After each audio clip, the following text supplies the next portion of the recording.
stuff. Here, let me try something else.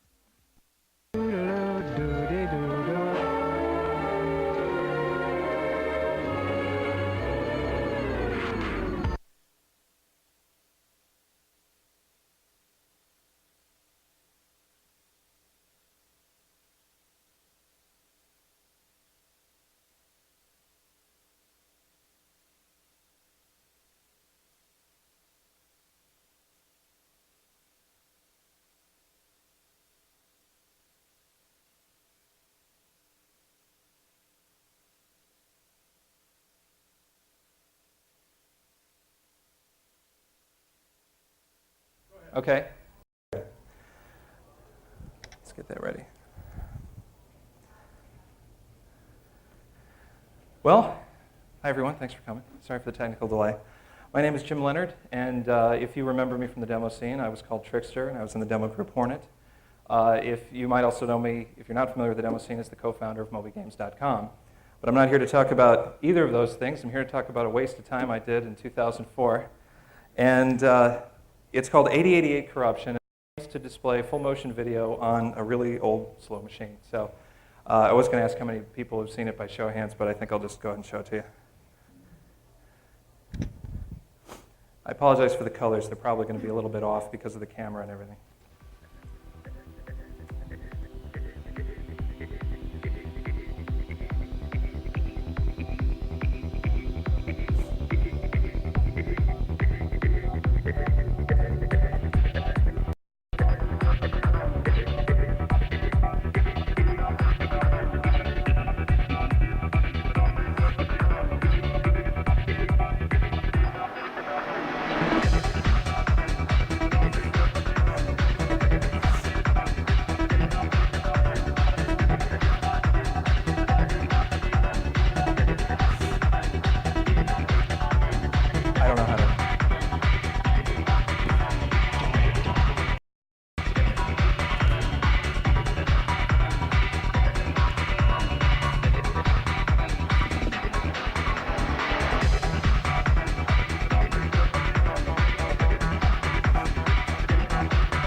All right, well, okay, now it's starting to come back online here. Let me see if I can fire this up again.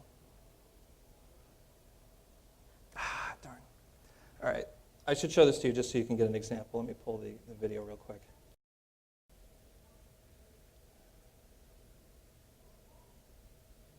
All right, which one is it?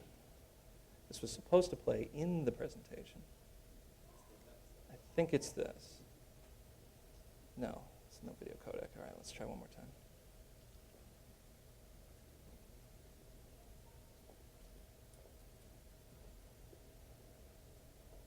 All right, well, it was probably embedded into the presentation, for which I apologize.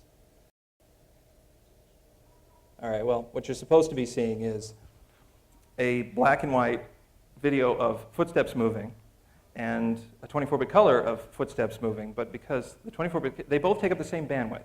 They both take up the same amount of disk space, memory space, whatever. But because this guy's going at 60 frames a second, you can actually tell it as footsteps walking, whereas the 24-bit color one, it almost looks like someone is just stamping up and down in place. So this is what I mean about frequency. More samples is better.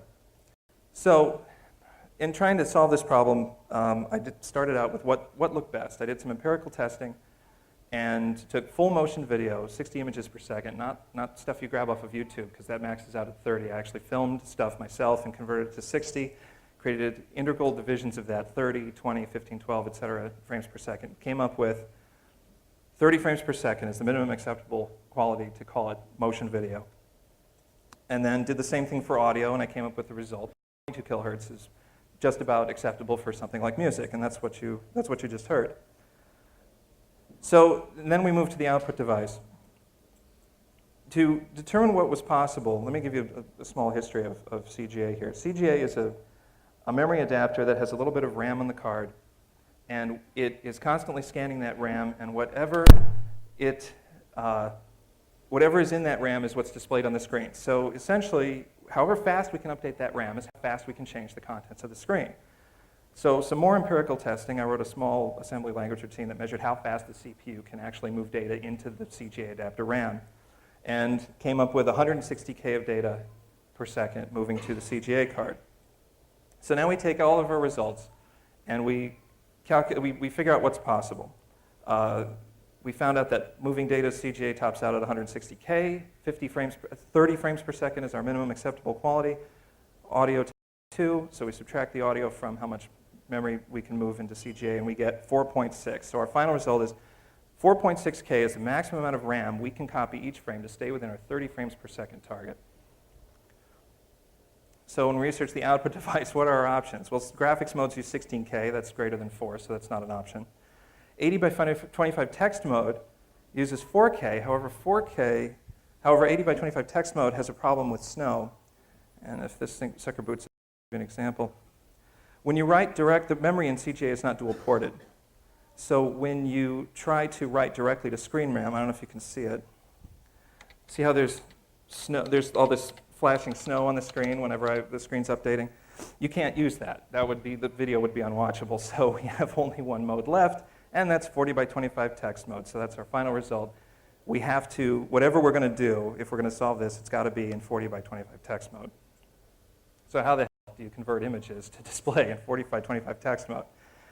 The converter went through 3 different iterations. One was a resolution-centric approach, which was very naive, and you'll see why in a second. The second was I tried to attempt some dithering or half-toning, and that had pluses and minuses. And finally, there was a brute force linear time comparison, which worked the best. So let's give you some examples of this. The first idea was to emulate character graphics. I don't know if any of you are familiar with like the old CX Spectrum or anything like that.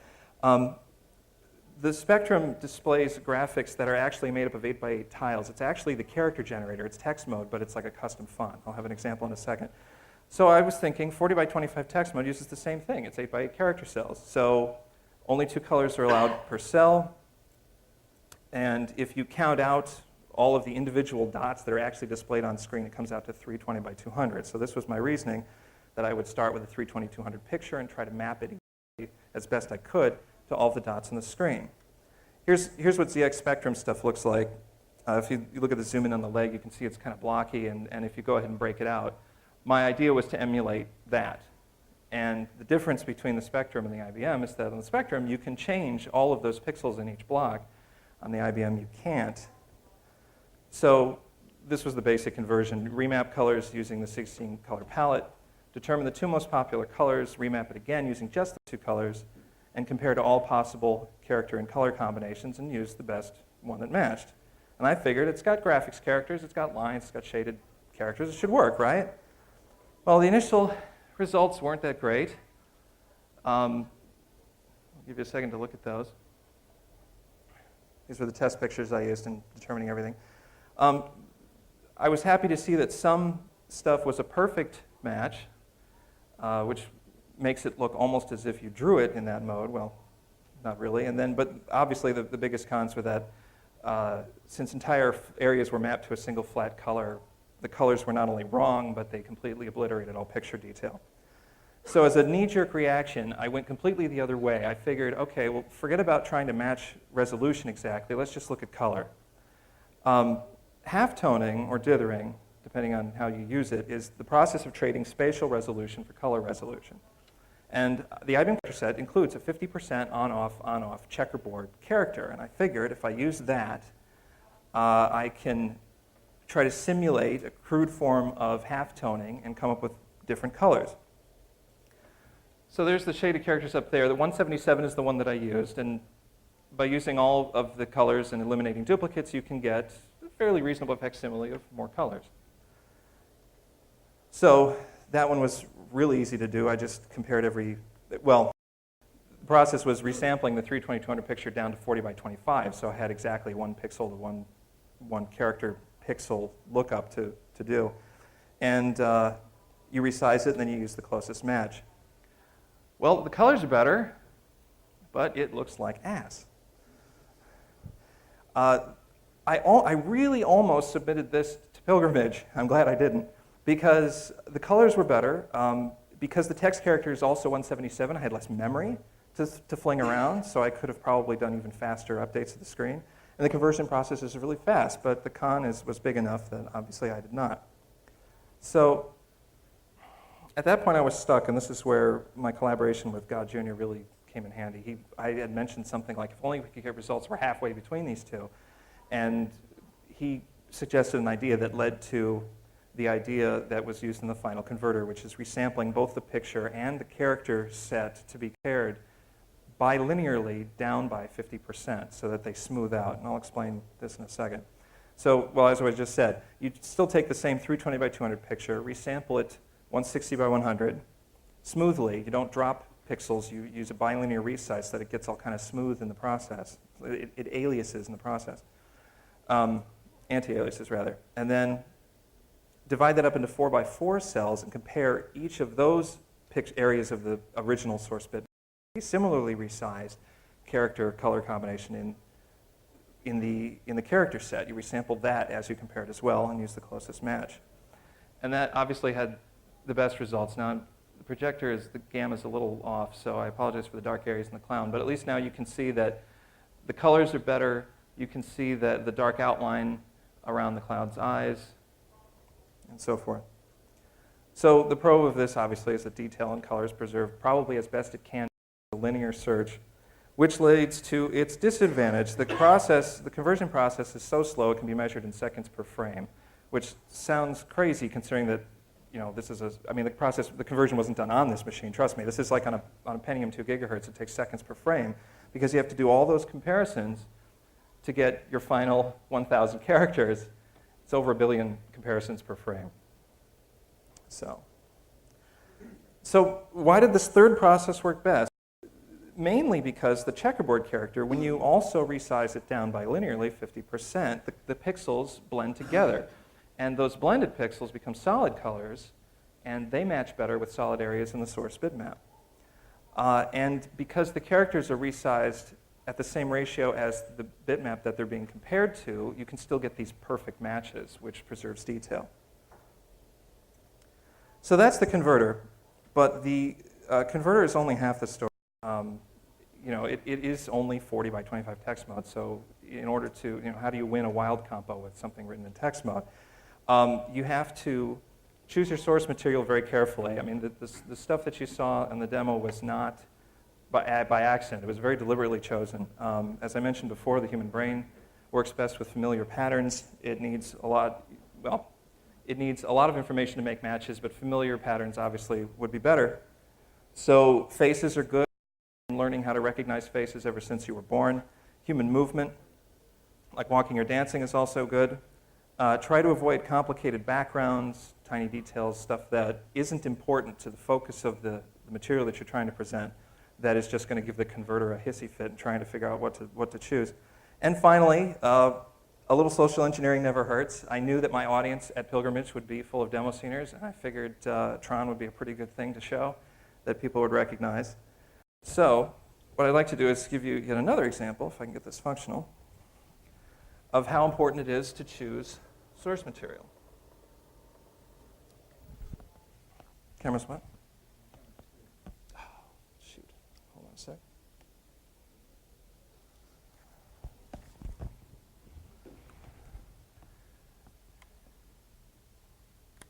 That's not good. Okay, there we go.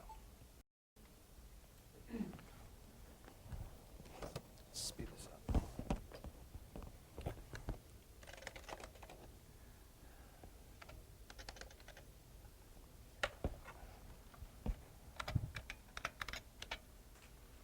Hold on a second.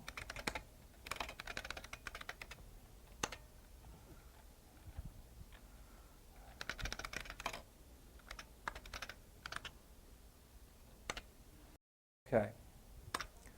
So again, this is an example of how important choosing the source material is. This didn't convert well. It's complex characters. It's a lot of dark stuff, which unfortunately this monitor is not very good at reproducing. But because it has faces, human movement, and is an easily recognizable pop culture reference, I'm sure you guys are going to be able to figure out what it is. I repeat, we are under attack. Careful.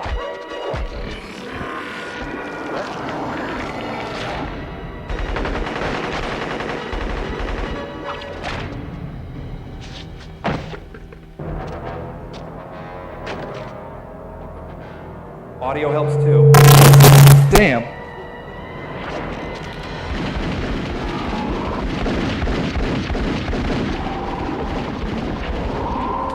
It looks better on the monitor if you can see it here. Help!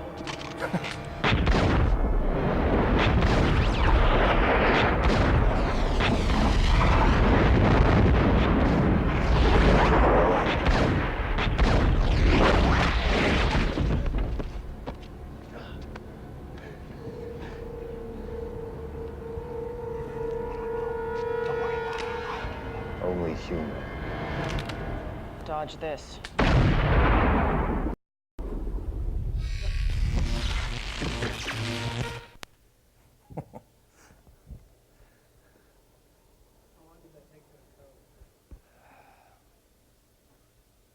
Over an hour.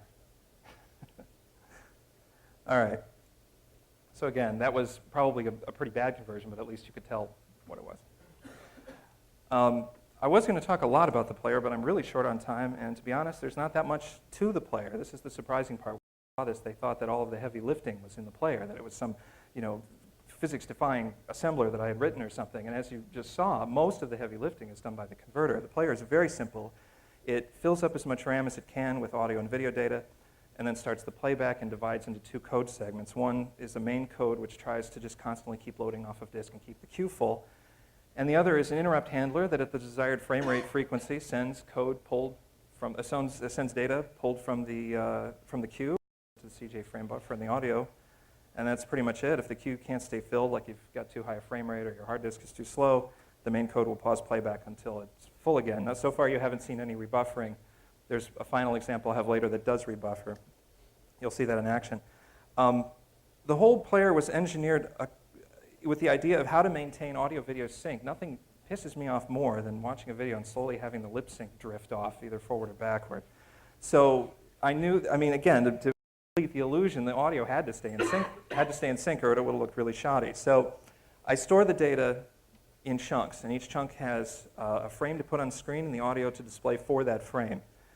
To get the right timing, I set the sound card's audio buffer to the length of that frame. The nice thing about sound cards for even as old a machine as this is that when sound is done playing, it fires off a hardware interrupt. So the hardware interrupt handler that I wrote updates the next audio buffer and at the same time slams the next frame up on screen. So the sound card is driving the entire system. The CPU is not even involved there. And as a result, since every frame is locked to the next piece of audio that's going to get played, it cannot get out of sync. Some people have compared 8088 corruption to a lot of things, some of which you can see up there, ANSI animation and things like that. I never understood the ANSI comparison. It's not ANSI animation at all. It doesn't use ANSI sys in any way, even though it certainly looks like it does. ANSI art is painstakingly crafted by artists, and if you're not familiar with ANSI art, I suggest you go check out Radman's talk, which I don't know what it is, but go see his talk. He's going to talk about ANSI and ANSI artists and things like that. And artists almost always produce better results, so I never understood the comparison. If there are any video compression geeks in the audience, you could compare what I just showed you to a vector quantization codec that uses a fixed codebook, the codebook, of course, being the CGA ROM font and all of its character combinations. But it's not really a codec because there's no actual decompression on playback. It's loading completely converted frames off of disk. Not only that, but I didn't start with a traditional codec like Cinepac or DivX and try to port it backwards to work on something slow. I started with the hardware's requirements first and went forward and saw what I could do with that. So I consider it more transcoding than actual compression. And another comparison is, people have accused me of using AAlib or libcaca, monotext module of libggi. These are C libraries that started in Unix and eventually got ported to DOS and Windows that convert graphics into text. But they use a completely different method. They're meant to be real-time conversions, something you plug in. There's like versions of VLC and Zinni and other Unix players that can play video through these things. Why you would want to do that, I don't know. And they don't produce as good a job because they're terminal agnostic, meaning they don't have access to the actual text data, the font data they're using. So they have to come up with a generic table of what might look good in grayscale, which is the AAlib example on the left, or the same thing in color, which is that's a libcaca example, actually. So how can this thing be improved? Everything about it can be improved, actually. Nothing's correct on the first try. The player itself updates this. Since the sound card is slamming video to CGA RAM whenever it wants to, there's shearing. So on the scroller probably didn't look very smooth, and it might have torn a little bit. That's because it updates whenever it wants. Since the sound card interrupt is driving the whole system, the system timer tick interrupt is actually free. You could use that to simulate a vertical retrace interrupt. And instead of writing directly to visible screen RAM, you could write to off-screen RAM and then do a nice clean page flip. You could also probably use EMS to buffer, but I consider that cheating because I don't know anyone other than myself who still has an EMS board in a machine like this, so I didn't implement it. Again, unfortunately, this is supposed to be playing. I don't know why it's not, but video preprocessing could have helped as well. One thing that shatters the illusion a little bit is that this doesn't change very much at all, but it does change slightly. The problem is that it leads to these massive changes in the converted output. So preprocessing the source for video noise, temporal video noise, would help eliminate that spark. You could also, if you've got decent temporal noise filtering and or your source doesn't move very much, you could start to do actual compression. You could compare the later frames to the previous frames and only store the changes between them.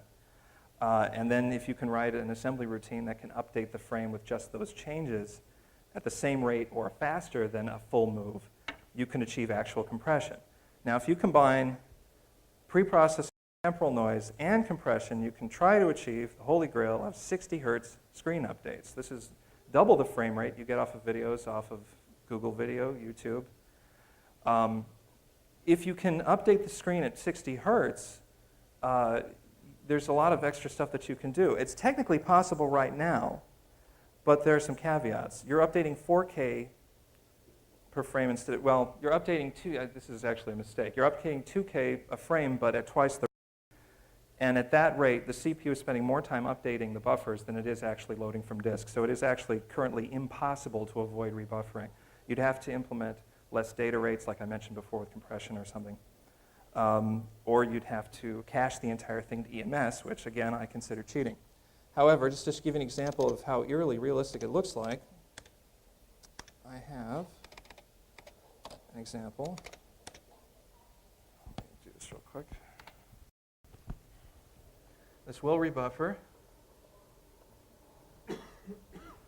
So it'll pause 3 times when it plays. Again, I apologize. Oh, uh-oh. Can I lose this again? Hold on a sec. If it's not recording, it shuts off. Okay. Again, if you can see the monitor, the colors are more accurate. So if you can see it, I stress you to take a look at that. So what you get with 60 Hz is eerily realistic motion.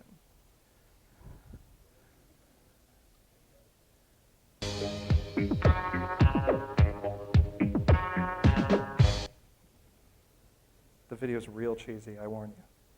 Pop, pop, pop music. Pop, pop, pop music. Not that, this part. Whoops. So autofocus.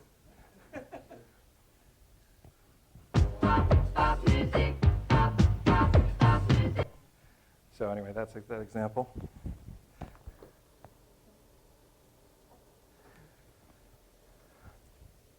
"60 Hz motion, as you just saw, is very close to the limit of the brain's ability to actually discern individual events in time. So it's eerily realistic.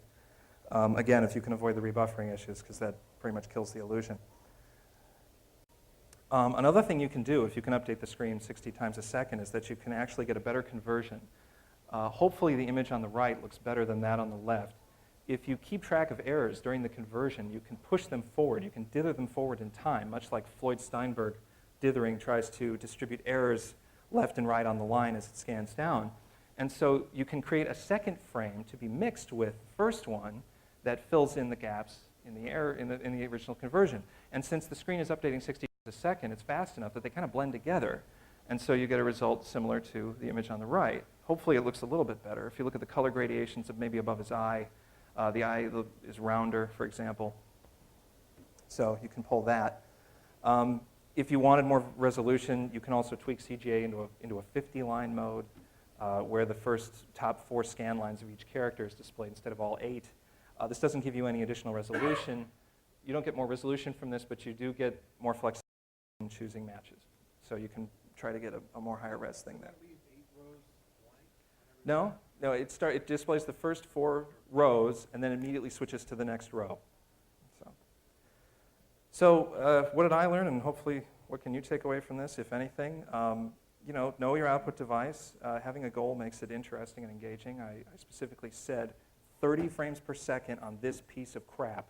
And so if you stick to that, I mean, that was the goal. That was the challenge, to keep going.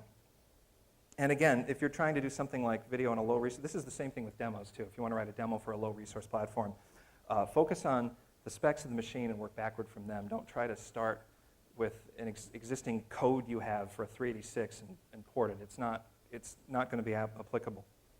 And know your audience. Know your input device as well. Know your audience and experiment. And challenge yourself, because stupid ideas are, for some reason, usually the most interesting to work on. I was going to talk more, but I'm afraid I'm out of time. No? Actually, I've got a little bit more. Okay. All right, now I'm going to gripe. About 9 months after 88, this is extra, after 9 months after 88 Corruption was posted to Google and YouTube and viewed nearly 50,000 times, VH1 started showing these classic bumpers meaning like a piece of video you display between program segments or something. And it showed a PC of old vintage showing video mode with a cheesy MIDI soundtrack. It may have mostly been coincidental, but of course it caught my eye. Now this isn't going to play, but I do have it. If you want to see an example of what I'm talking about, give me a sec here. Very good. And that's part of my gripe, which I will get to in a second. I hope this works.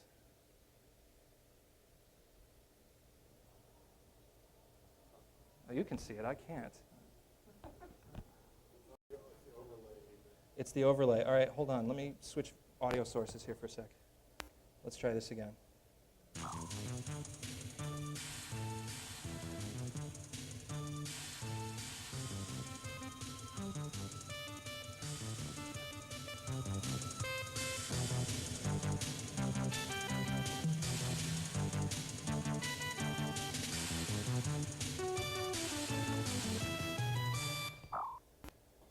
The first time I saw that, I thought that was cool. And then after I did, after I thought about it, it actually started to piss me off. Because, okay, hold on, let me see if I get to the next slide here. Okay, well, obviously it's ripping off AAlib. No thought went into it at all. They just ran stuff through AAlib and converted it. The frame rate was unnecessarily low. I just showed you 60 frames per second on a dog shit piece slow machine, and then they've got a better one, and it's only doing 12. And the music was unnecessarily cheesy. General MIDI was bad, but it wasn't that bad. And here's the non-obvious gripes where I show you what an incredible nerd I am. Other things that pissed me off about this is that the distortion was inverted. Notice that the lines are actually thinner in the middle than they are at the end. That means the screen is bending inward, not outward. I never got that. After the whips, there's no sync. It's not a real text mode, for example. Yes, I actually counted the letters. And most importantly, the computer used in the shot, as you notice, was a PS1. That's a 386 with VGA. It's capable of actual video. They could have put up a Spectrum or something like that. Yes? They could have at least turned on the monitor. Very good. So that's about all I have. My email is here. You can download all of it. And after the con, I will have full source code up for everything. And as a perfectly shameless plug, please buy Mind Candy Volumes 1 and 2, which you can get from myself or Andy Voss, who's also in the audience. And that's it. If you have any questions, please feel free to see me.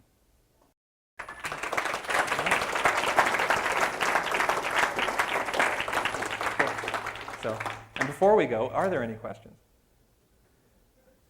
Yes?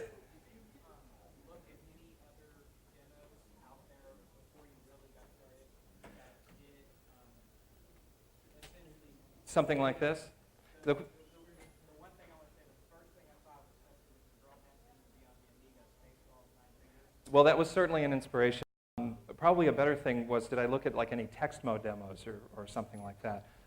Well, yes, the girl dancing was definitely an inspiration. State of the Art was one of the first Amiga demos I ever saw, and of course it blew me away. And I someday hope to reproduce that kind of video compression on this thing as well, but one step at a time. No, I didn't explicitly look to try to duplicate it. If I did, actually there was a demo in the late 90s for DOS that did in fact take video output from an emulator of State of the Art and run it through AAlib, and that was it. And that was the demo. And it didn't look too good, as you can imagine. Actually, yes? CGA cannot, okay. Could I have modified the font table to get better matches? CGA does not allow you to do that. Now, if I had EGA or VGA, yes. But if I had EGA or VGA, I probably would have done a completely different track. I would have probably tried to do like the state-of-the-art vector stuff or something along. Actually, sorry. Yeah. No, you. I am pointing at you. Sorry. Okay. How big are these videos once you're actually compressing down? Very small. They are minuscule. The Matrix one you saw was over a minute long, and it was, I'm going to have to wait. Okay, it takes about 15 seconds to do a directory listing on this. I apologize. I think it was about 5 meg total. You could load this onto a 10 meg MFM hard disk. It should still play if you have that old a machine. Yes, sorry about that. Yeah, it's 5.4 meg. So they're very small. I mean, each video frame is 2K, so multiply that up by 30 times a second, that's 60K, and then the audio is 22, so it's 82K a second. So they're pretty small. Yes? Random question, how did you get the 5 meg file into that machine? I have a Ethernet card that magically works in 8-bit mode, so I did that. But before that, I had a parallel cable, and I would do it with fast links. Yes, Andy? Where did I get the music from? For the original one? I shamelessly stole it. It's Goa Trance from the group Space Cat. It's a 2003 tune, and every time I heard it, that middle section, I kept thinking, wouldn't it be great to have that in a demo? So, anything else? Anyone else? No? All right, well, thanks for coming.